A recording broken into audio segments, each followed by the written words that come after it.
Have you ever walked past someone and seen only their uniform? The crisp apron of a waitress, the worn overalls of a janitor, the simple vest of a grocery clerk. Have you ever assumed that the fabric they wear defines the entirety of their mind, the scope of their dreams, the depth of their wisdom? We all do it. It's a shortcut our brains take, a label that saves us the effort of seeing the person underneath. But what if, beneath one of those uniforms, was a mind so brilliant it could change the world? What if the answer to $1 billion question wasn't in a boardroom filled with suits, but in the heart of a woman just trying to make it to the end of her shift? This is a story about that woman. And about the day a powerful man learned that the greatest assets are never listed on the stock exchange. The air in the Grand Elysian Hotel's lobby cafe was thick with the scent of expensive coffee and quiet desperation. It was a place where deals were made and broken over lukewarm cappuccinos, where tourists pretended to be locals and locals pretended to be tourists. Elara moved through this space like a ghost in a navy blue apron. She was 24, but the permanent exhaustion etched around her eyes made her look older. Every step she took was precise, every movement economical. There was no wasted energy in Elara, because she had none to spare. Her life was a ledger sheet of debits and credits, and the balance was always in the red. The debit column was long: her mother's mounting medical bills, the rent on their tiny apartment, the cost of the bus pass she used to shuttle between this job and the hospital. The credit column was painfully short: her meager paycheck, the tips left by guests who barely made eye contact, and the fleeting, quiet moments in the dead of night when she could open a library book on macroeconomic theory and dream of a different life. She refilled water glasses, her expression a perfect mask of polite neutrality. She cleared plates with a silent efficiency that made her almost invisible, which was exactly how the hotel's day manager, Marcus Thorne, preferred his staff. To him, employees like Elara were cogs in a machine, functional and, most importantly, interchangeable. He watched her now from across the polished marble floor, his lips curled into a faint sneer. He saw her worn-out shoes, a tiny scuff marring the impeccable shine he demanded. A demerit. He made a mental note. In a plush armchair by the window, a man sat hunched over a tablet, his face a storm of frustration. His name was Khalid Al-Fahim, a name that commanded respect in financial capitals from Riyadh to New York. But here, in this cafe, he was just another guest in an expensive but understated suit. He was traveling incognito, a habit he'd developed to get an unfiltered view of his own vast portfolio of businesses. This hotel was one of his newest, and most troublesome, acquisitions. But his mind was not on thread counts or room service times.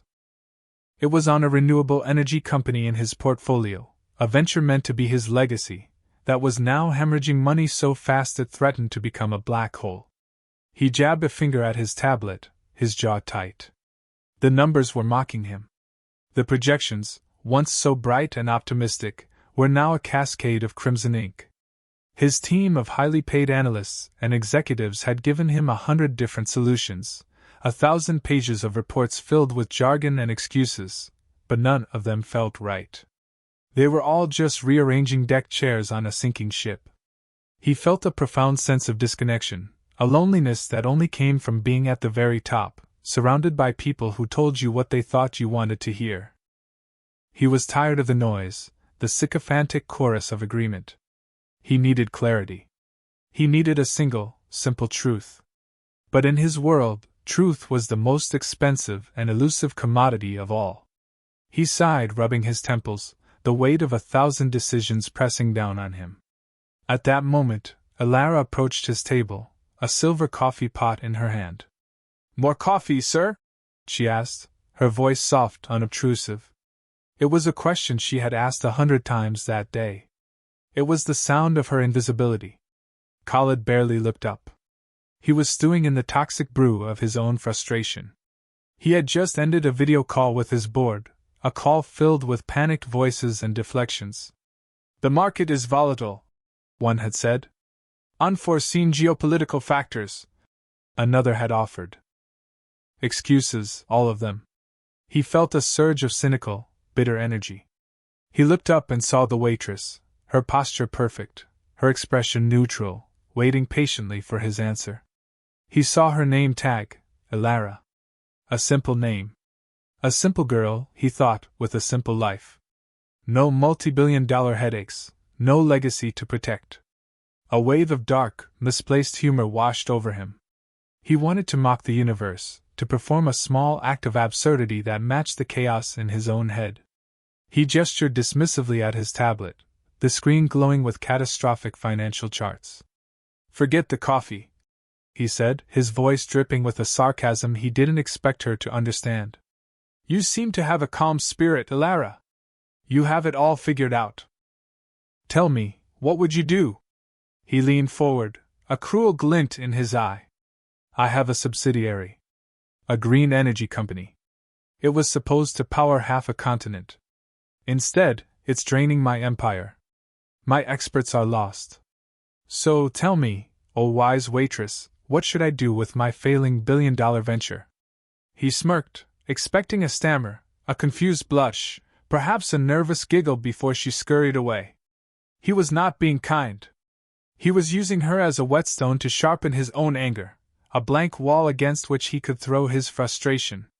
He was treating her exactly as Marcus Thorne did, as a function, not a person. Marcus, ever watchful, saw the interaction from across the room. He saw a guest engaging a waitress for far too long. It was unseemly. It was inefficient. He started to walk over, his face a mask of managerial concern, ready to apologize for his staff member's intrusion and whisk her away. Elara stood perfectly still. The man's tone was mocking, his question a joke at her expense. She felt the familiar sting of being underestimated, of being seen as nothing more than the apron she wore. A flicker of her own exhaustion and frustration rose within her. For years she had served men like this, powerful, careless men who saw her as part of the furniture. She had listened to them discuss deals worth more than she would earn in 1,000 lifetimes, all while she worried about affording her mother's next prescription. And in the quiet of the library at night she had studied their world. She had deconstructed their strategies, analyzed their market failures, and traced the lines of capital and consequence across the globe. She understood the language of his world better than he could possibly imagine. A part of her wanted to just murmur, "I'm sorry, sir," and retreat into the safety of her invisibility. But another part, a part that had been silenced for too long, felt a spark of defiance. He had asked a question. A real question, buried under layers of contempt. And she knew the answer. Elara did not scurry away. She did not blush or stammer. For a long moment she simply held his gaze, her own eyes clear and steady. The polite, vacant mask she wore for her job dissolved, revealing a startling depth and intelligence. The cafe, with its clinking cups and low hum of conversation, seemed to fade into the background. There was only the powerful, cynical billionaire and the invisible waitress, locked in an unexpected standoff. She took a small, steadying breath. When she spoke, her voice was not the soft, deferential whisper of a service worker. It was quiet, but it carried the weight of conviction, the clarity of a hard-won truth. "Sir," she began, her tone even and direct, "with all due respect, you are asking the wrong question." Khaled's smirk vanished. His eyebrows shot up in surprise. This was not the response he had anticipated. He had expected fear, not a correction. He leaned back, his full attention now on her. Elara continued, her words precise, as if she were chipping away at a block of marble to reveal the sculpture within. "Your question is, what should I do with my failing company? You're looking at it as a problem to be solved from the top down. An asset to be fixed or sold." She gestured subtly towards his tablet. "Your analysts are giving you financial solutions, restructuring debt, cutting operational costs, liquidating assets. They are looking at the numbers. But the numbers are just a symptom. They aren't the disease." She paused, letting the words sink in. Khaled felt a strange chill. She was verbalizing the very source of his own deep-seated frustration, the feeling of disconnection he couldn't articulate. "The real question," Elara said, her voice gaining a quiet confidence, "is not about your company. It's about the people it was meant to serve. Why isn't the energy reaching them? You said it was supposed to power half a continent. Who are the people living in the dark? What is standing in their way? She looked him directly in the eye, her gaze unflinching. I would bet your problem isn't your technology. It's your distribution model. You've built a powerful engine, but you've neglected to build the roads to connect it to the towns that need it most. You're trying to sell electricity as a luxury commodity when it should be treated as a fundamental utility, like water. Your business model is based on profit per unit, but your mission requires a model based on access per person. The two are in direct conflict. That's why you're failing. She finished, her hands clasped loosely in front of her. She had said more to a guest in the last 60 seconds than she had in her entire year of working at the hotel. She felt a tremor of fear. She had overstepped. She had broken the cardinal rule of her job: be invisible. Marcus was now only a few feet away, his face thunderous. Khalid, however, was completely motionless. He stared at her, his mind racing. In less than a minute, this waitress, this girl named Alara, had cut through months of corporate doublespeak and boardroom presentations. She had diagnosed the core of his problem with a terrifying, simple clarity. Build the roads. Access per person. It was so obvious, so fundamental, yet not a single one of his Ivy League-educated advisors had framed it that way. They were all lost in the weeds of financial engineering, while she was looking at the whole map. Before Marcus could reach the table and unleash his managerial fury, Khalid held up a hand, a silent, commanding gesture that stopped the approaching manager in his tracks. Marcus froze, his mouth half open, a look of utter confusion on his face. Khalid's eyes never left Alara. The cynical humor was gone, replaced by an intense, probing curiosity. He felt as if he had been walking through a desert and had stumbled upon a hidden spring. How? He asked, his voice a low murmur. How could you possibly know that? Alara's composure wavered slightly. She was back in her reality now, the reality of the worn-out shoes and the angry manager. I read, sir, she said simply. I see reports about your company in the financial journals at the public library. They celebrate the innovation but always mention the last-mile problem as a footnote. It seems to me the footnote is the whole story. Khalid leaned forward again, but this time it wasn't with mockery. It was with genuine, unadulterated interest. The last-mile problem, he repeated softly, tasting the words. My team calls it regional deployment friction. They make it sound like a minor logistical hurdle.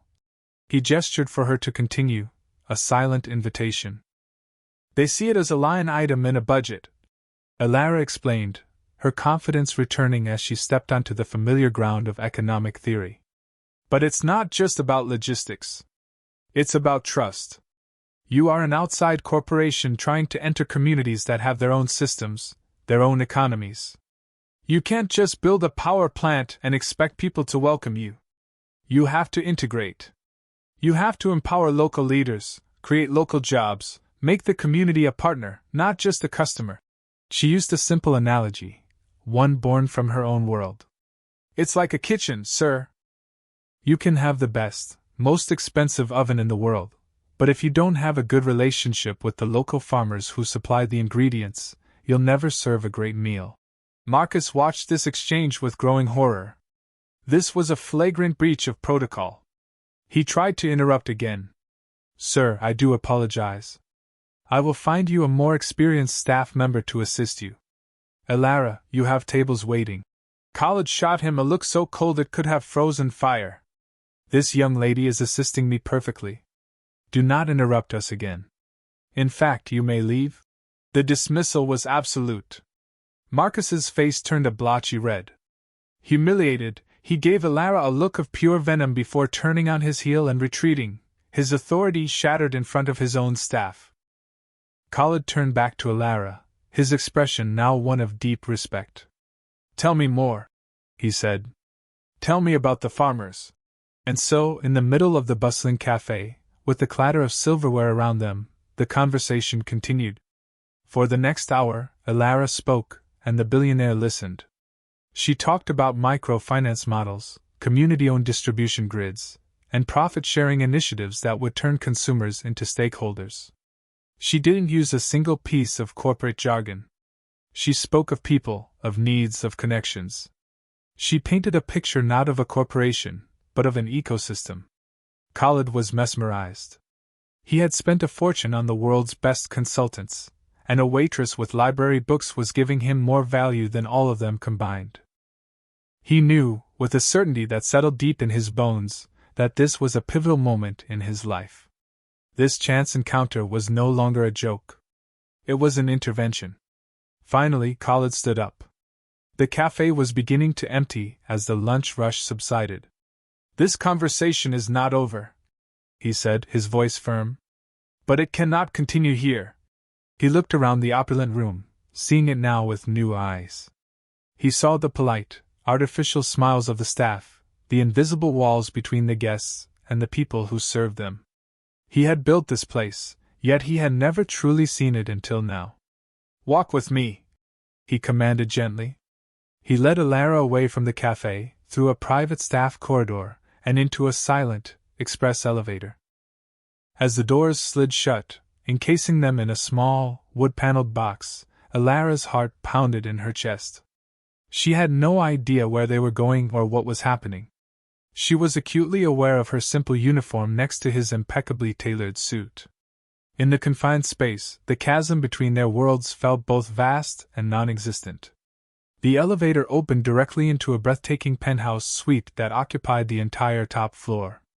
A wall of glass revealed a panoramic view of the city, the skyline stretching out to the horizon. For a moment, Alara was speechless. The apartment she shared with her mother could fit into the suite's walk-in closet. Khalid walked over to a sleek, minimalist desk and turned to face her.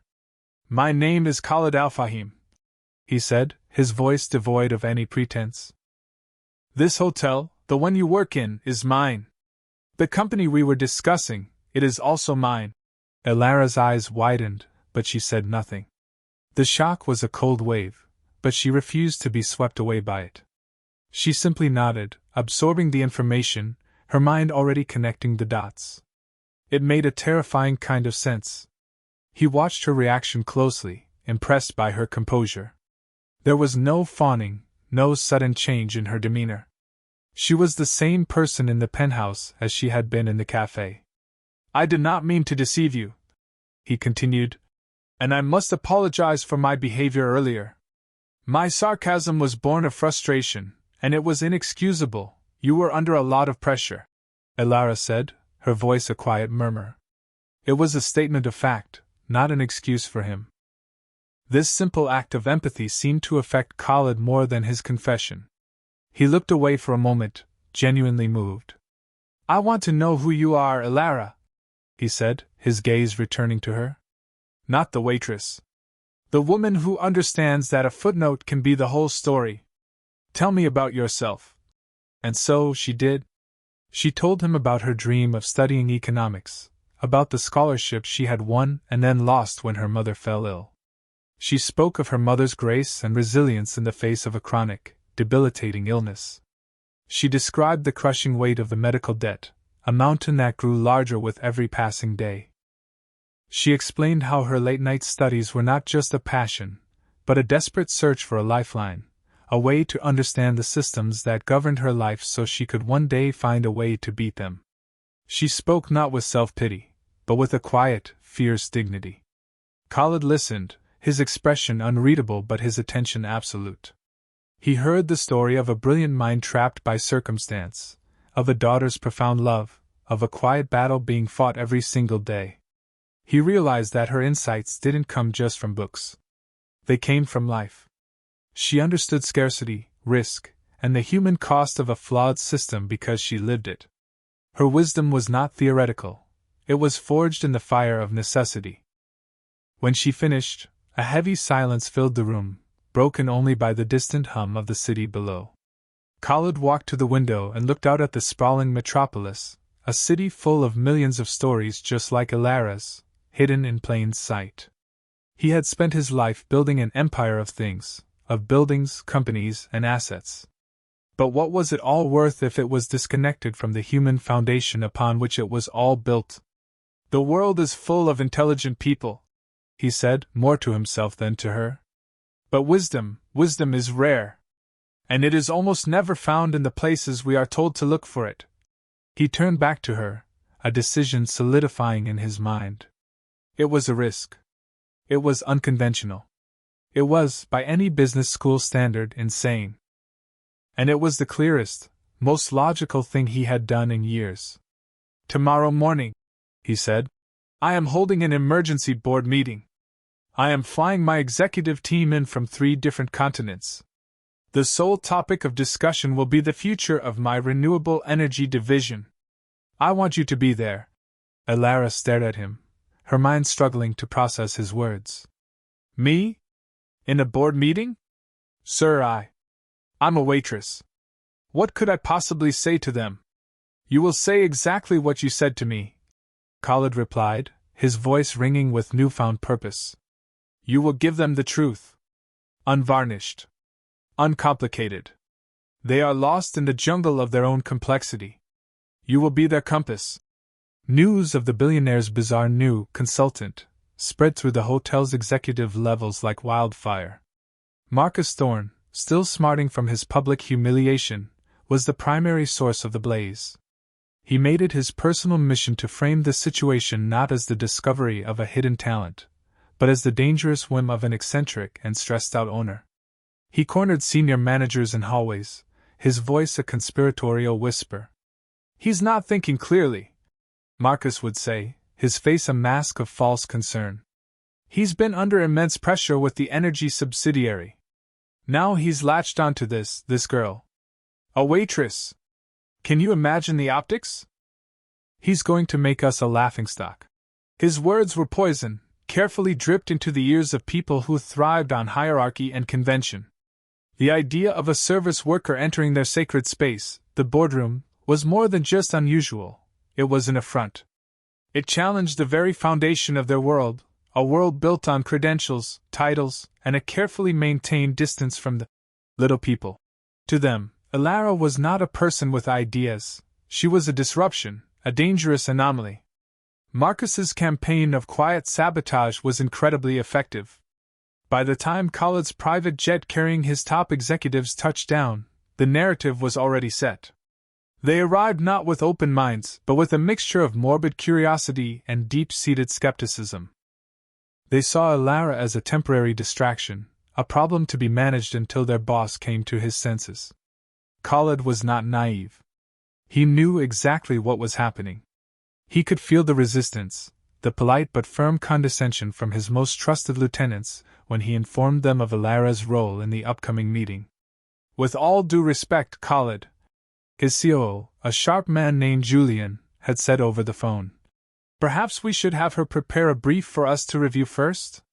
Throwing her into a full board meeting might be overwhelming for her." Khalid's response was swift and unyielding. "She will not be overwhelmed, Julian. But I suspect some of you might be. That is the point. See you tomorrow." He provided Elara with a personal stylist and a quiet room to prepare. The stylist brought racks of designer clothes, but Elara chose a simple, dark blue dress. It was professional, elegant, but unassuming. She didn't want to pretend to be one of them. She wanted to be herself. As she stood before the mirror, she saw not a waitress, but a woman on the precipice of an impossible choice. Fear was a cold knot in her stomach. Who was she to advise these titans of industry? The faces of her mother, pale and tired, and of Marcus, sneering and dismissive, swam in her mind. But then she thought about Khalid's words. "You will be their compass." She thought about the library, her sanctuary, and the countless hours she had spent tracing the flow of power and money through the world, always wondering, always questioning. This was more than a job opportunity. It was a chance to speak a truth she had discovered in the quiet margins of society. It was a chance to prove that wisdom was not the exclusive property of the powerful. She took a deep breath, the knot of fear slowly loosening, replaced by a fragile but growing sense of resolve. She was ready. The boardroom was a cathedral of corporate power. A long, polished mahogany table reflected the cool, recessed lighting like a dark, still lake. Floor-to-ceiling windows offered a godlike view of the city, but no one was looking outside. All eyes were on the head of the table, where Khalid al-Fahim sat, his face an unreadable mask of calm. And then, all eyes shifted to the door as it opened. Alara walked in. A hush fell over the room. The dozen executives seated around the table, a collection of some of the sharpest minds in global business, stared at her. They saw the simple dress, the composed but nervous set of her shoulders, the way she clutched a single, slim notepad as if it were a shield. Marcus Thorne, who had insisted on being present, stood against the far wall, a smug, predatory smile playing on his lips. He was here for the kill. He was here to watch the waitress fall apart, to see Khalid's folly exposed for all to see. He had already primed the most aggressive of the board members, a notoriously sharp-tongued CFO named Genevieve. Khalid made the introduction, his voice steady. "This is Alara. She is here today as my special advisor. She has a unique perspective on our current challenges that I believe we all need to hear." The word, waitress, was left unsaid, but it hung in the air, thick and suffocating. Julian, the COO, gave a tight, professional smile that didn't reach his eyes. "Welcome, Alara. We're eager to hear your insights." The way he said the word insights made it sound like an accusation. Genevieve, the CFO, wasted no time. She leaned forward, her eyes like chips of ice. "Ms. Alara," she began, her voice sharp and dripping with condescension, "I've reviewed your file. Or rather, the lack thereof. No MBA, no consultancy background, no relevant industry experience. So tell me, on what basis should we value your perspective over the terabytes of data and expert analysis we have already compiled?" It was a brutal, direct assault, designed to shatter her confidence before she could even utter a single word. The other executives shifted in their seats, some with pity, others with a grim sense of satisfaction. This was the moment Marcus had been waiting for. He crossed his arms, his smile widening. Alara's hand tightened on her notepad. The question was a punch to the gut. She could feel the collective weight of their disbelief, their scorn. For a terrifying second, her mind went blank. The fear returned, a cold wave threatening to pull her under. She felt like an imposter, a fraud. She looked at their faces, a gallery of skepticism and power. They were right. She had no credentials. She had no experience. All she had was a theory born in a library and a conviction born from her life. She took a deep breath, her gaze sweeping past the hostile faces until it met Khalid's. He gave her a subtle, almost imperceptible nod. It wasn't a reassurance. It was a statement of faith. And in that tiny gesture, Alara found her anchor. She turned her attention back to Genevieve. She did not shrink. She did not apologize. She met the CFO's icy stare with a quiet fire of her own. "You are correct, Ms. Vance," Alara said, her voice surprisingly steady. "I have no MBA. My experience isn't in boardrooms. It's in watching a mother choose between buying medicine and buying food. It's in understanding that for most people in the world, the economy isn't a collection of stock charts and data points. It's a matter of survival." The condescending murmurs around the table died down. Alara had not answered the question, she had reframed the entire conversation. She walked calmly to the large whiteboard at the front of the room, picking up a black marker. The executives exchanged uneasy glances. This was not following the script. "You have terabytes of data," she continued, her back to them as she uncapped the marker. "But data only tells you what. It doesn't tell you why. Your data tells you that you are failing to penetrate rural markets. It doesn't tell you why those communities are resistant to your presence." She turned to face them, the marker held loosely in her hand. "You see them as customers. They see you as invaders." She drew a large circle on the board and labeled it company. Then, far away from it, she drew a smaller circle and labeled it community. "This is your model," she said, pointing to the two disconnected circles. "You build your power plant here." She tapped the company circle. And you tried to sell power, a product, to them. She drew a one-way arrow from the big circle to the small one, labeling it sales. This model is built on a transaction. But the people you need to reach don't operate on transactions. They operate on trust. On relationships. The room was silent. Even Genevieve was listening now, her brow furrowed in concentration. Elara drew a new diagram. This time, she drew the two circles overlapping, creating a shared space between them. This is the model you need, she said, tapping the overlapping section. It's not about selling a product. It's about creating a partnership. She began to fill the shared space with words, her voice gaining strength and passion with each one. Local jobs. You don't just hire engineers from the capital, you train and employ people from the village. They become your ambassadors. She wrote training and employment. Community ownership. You offer micro-shares in the local grid. You create a profit-sharing program. When the company succeeds, the community succeeds. They are no longer customers, they are stakeholders. They have a reason to protect the infrastructure, to champion the project. She wrote stakeholder model. Empowerment. You don't just provide power, you provide the tools that power enables. You partner with local schools to create computer labs. You work with local clinics to ensure they have reliable electricity for refrigeration. You become a part of their growth. You invest in them, so they will invest in you. She wrote community investment. She put the cap back on the marker with a soft click and turned to face the stunned boardroom. Your problem isn't financial. It's human. You've been trying to solve a problem of the heart with the tools of a balance sheet. It will never work. She looked directly at Genevieve. That is my perspective. It wasn't learned in a business school. It was learned by watching, by listening, and by understanding that the most powerful currency in the world isn't money. It's trust. A profound silence descended upon the room. The executives stared at the simple diagram on the whiteboard, then at Elara. In the space of 5 minutes, she had dismantled their entire corporate strategy and replaced it with something so simple, so intuitive, and so undeniably true that it left them speechless. It was Julian, the COO, who broke the silence. He cleared his throat, his gaze fixed on the whiteboard. My God! He whispered, more to himself than anyone else. She's right. The dam of skepticism had broken. A flood of recognition washed over the room. One by one, the executives began to see the elegant, powerful truth in Elara's words. The CFO, Genevieve, who had been her harshest critic, leaned back in her chair, a slow smile spreading across her face. It was the smile of a mathematician who had just been shown a beautiful, simple proof to a problem she had struggled with for months.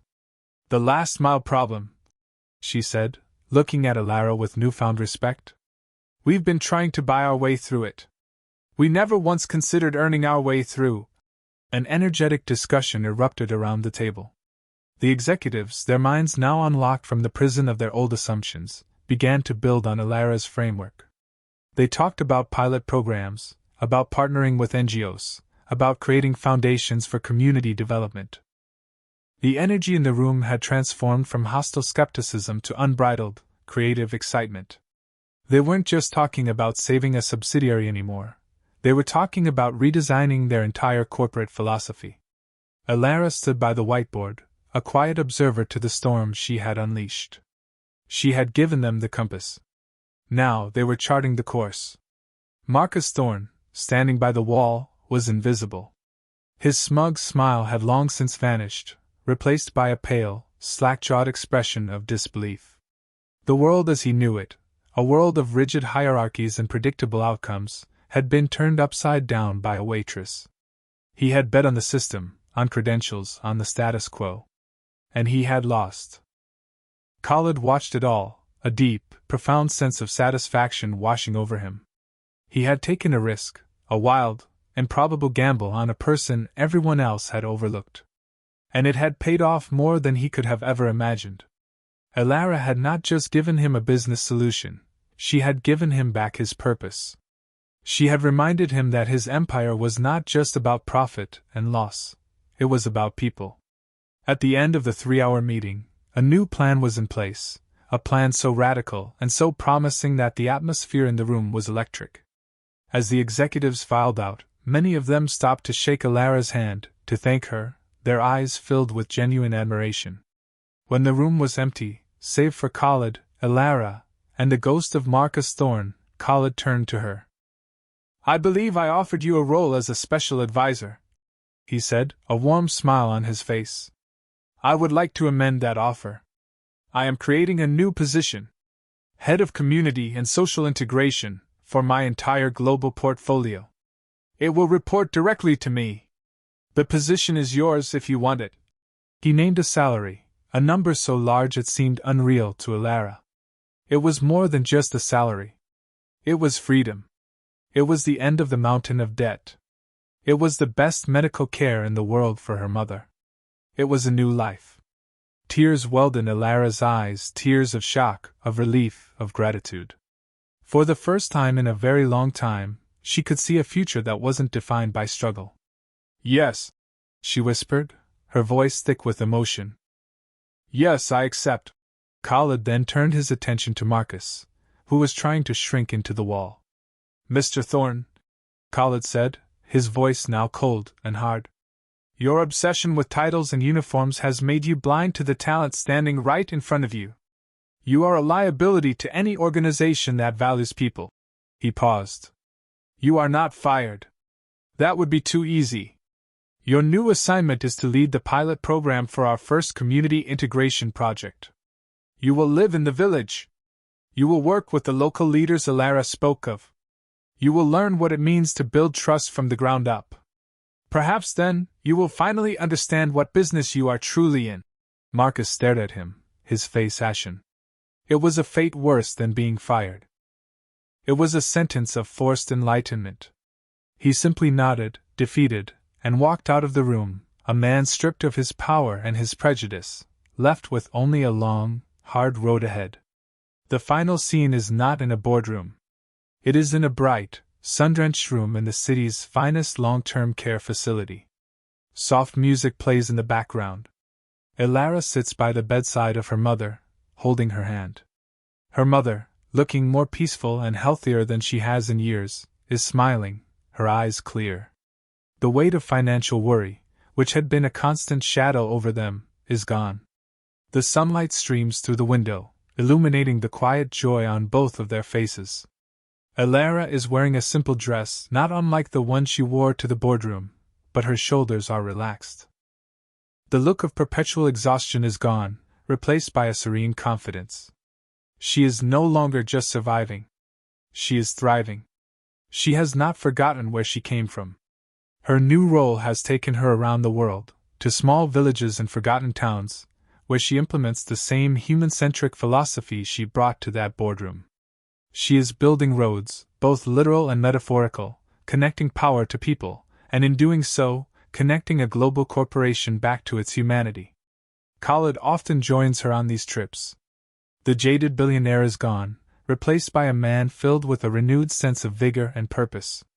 He has become more of a mentor and a friend than a boss. She taught him to see the world not as a balance sheet, but as a tapestry of human stories. And he, in turn, gave her the platform to turn her wisdom into action. They are an unlikely pair, a partnership forged in a moment of cynical humor that blossomed into a world-changing force. And so, we come back to the beginning. We come back to you. The next time you walk into a coffee shop, a hotel, or a store, and you see the person in the uniform, what will you see? Will you see just an apron, just a vest, just a function? Or will you allow yourself to wonder? Will you see the possibility of a brilliant mind, a resilient heart, a hidden genius waiting for a single question to unlock their world? Greatness is not limited to the spaces we designate for it. It is everywhere. It is in the quiet dignity of hard work, in the wisdom born from struggle, and in the heart of every person who dares to dream beyond their circumstances. The world is full of Alaras, hidden in plain sight. All we have to do is learn how to see them. Share this story if you believe that a person's worth is not defined by their job title. Comment below with a time you were surprised by the wisdom you found in an unexpected place. And most importantly, the next time you have the chance, look past the uniform. Ask a question. Listen to the answer. You might just change a life. You might just change the world.